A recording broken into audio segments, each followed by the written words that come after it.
Vejam que, assim como nós pegamos aqueles arquivos e movemos eles para dentro dessa pastinha, nós podemos também fazer a operação inversa.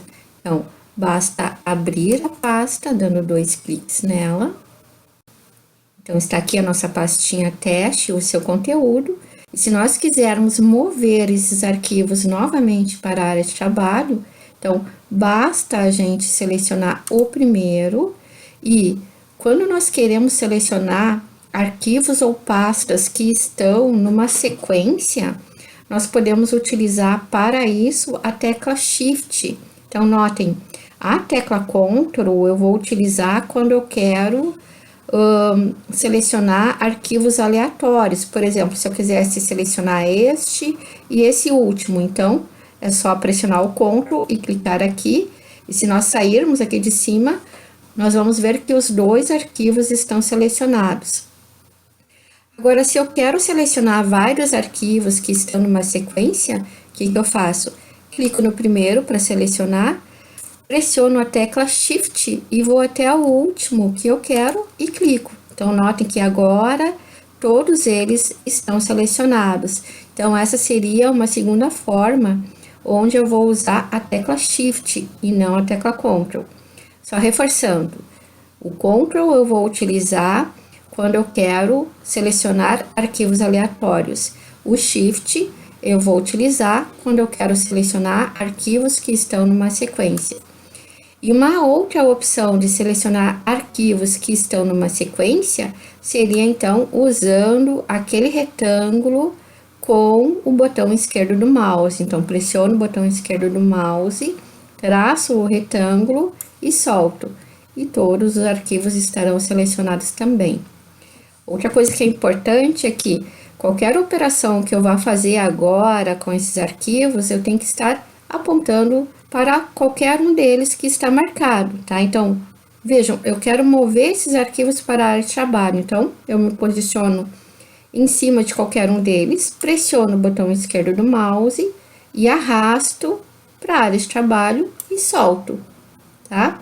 Note que agora a nossa pasta está vazia e os arquivos estão aparecendo aqui na área de trabalho.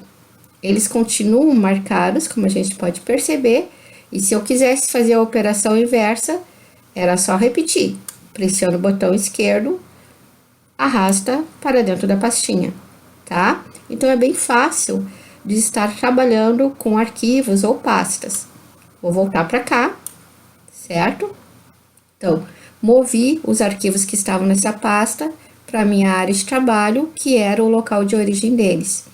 Bom, essa pasta teste que nós criamos anteriormente não me serve mais, ela tá vazia. Vamos supor que nós criamos por engano. Então, vou fazer o quê? Vou fechar ela e aqui, onde eu tenho essa pastinha, vou apontar com o mouse em cima dela, vou pressionar o botão direito e vou usar a opção de excluir, tá? Então, essa seria uma outra operação que eu tenho para trabalhar com arquivos e pastas, né?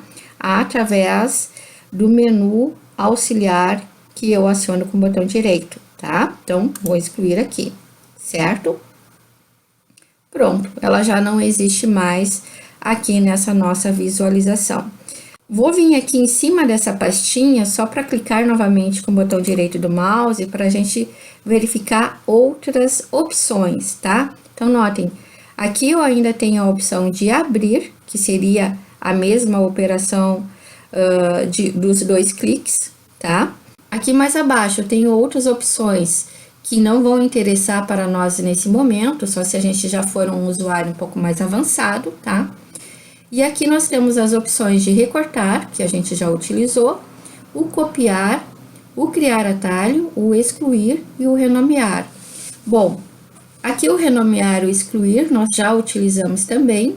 O criar atalho seria o quê? Bom, o criar atalho, ele vai criar um atalho desse item na minha área de trabalho, tá? Então, vejo que quando eu clico aqui em criar atalho, ele cria um atalho que está aqui, tá?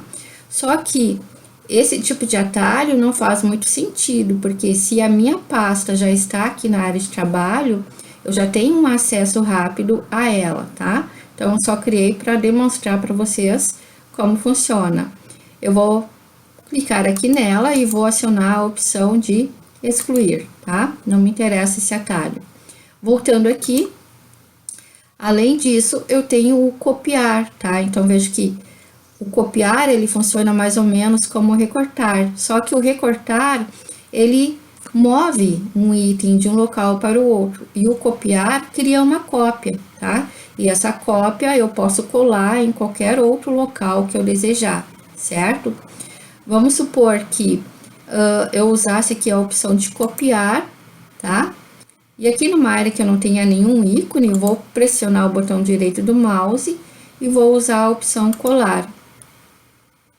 Notem que ele criou com o mesmo nome da pasta, só que ele acrescentou cópia. Por quê? Porque, na verdade, eu colei essa pastinha e o seu conteúdo no mesmo local, que é a área de trabalho, tá? Então, a cópia, então, o copiar serve para isso, certo? Eu vou excluir aqui esse item. E a última opção que nós temos aqui são as propriedades. Para que serve isso? As propriedades vão fornecer informações sobre aquele determinado item, que pode ser uma pasta ou pode ser um arquivo também, tá? Então, aqui ele está me dizendo o nome da pastinha, tá? Está me dizendo qual é o tipo de item, né? Então, esse ícone representa uma pasta de arquivos, tá? Ele me mostra também qual é o local físico do computador onde ele está localizado, tá? E o tamanho, certo? Também aqui, como é uma pasta, eu tenho a quantidade de arquivos que essa pastinha possui, vejam aqui, tá? Vamos cancelar e eu vou acionar as propriedades deste outro elemento aqui, que é um arquivo de imagem, tá? Então, vou clicar com o botão direito, vou vir aqui embaixo, notem que quando eu clico com o botão direito nesse tipo de elemento, eu tenho outras opções, né? Então, conforme eu tinha comentado lá no início das aulas, as opções que vão ser apresentadas no menu do botão direito do mouse vai depender muito do tipo de item para o qual eu estou apontando. Mas, enfim, eu quero vir aqui em propriedades novamente, só para a gente perceber as diferenças. Então, vejam que aqui ele está me dizendo o seguinte: o nome do item, tá? É capturar, é o nome do arquivo, nesse caso. O tipo de arquivo é um arquivo PNG, tá? Então, os arquivos PNG, JPG e assim por diante são arquivos de imagem. E aqui, ó, ele está me dizendo com qual aplicativo ele abre. Ele abre com o aplicativo de fotos do Windows, tá? Se eu quiser que ele abra com outro tipo de aplicativo, é só clicar aqui em alterar, certo? Ele me diz aqui também em que local ele foi salvo e o tamanho, notem, tá? A data de criação, a data de modificação e o último acesso, certo? Vou clicar aqui em cancelar. Então, para quem está iniciando, né? E precisa, por exemplo, eu preciso saber que tipo de arquivo é esse, mas eu não tenho certeza. É só acionar então o botão direito, vir aqui em propriedades e ele vai me dar essas informações, tá? O tipo de arquivo, o tamanho dele também é importante, né? Vamos dizer que eu quero enviar para um e-mail ou eu quero anexar em algum local na web, então às vezes o tamanho faz muita diferença, tá? Vou cancelar aqui novamente.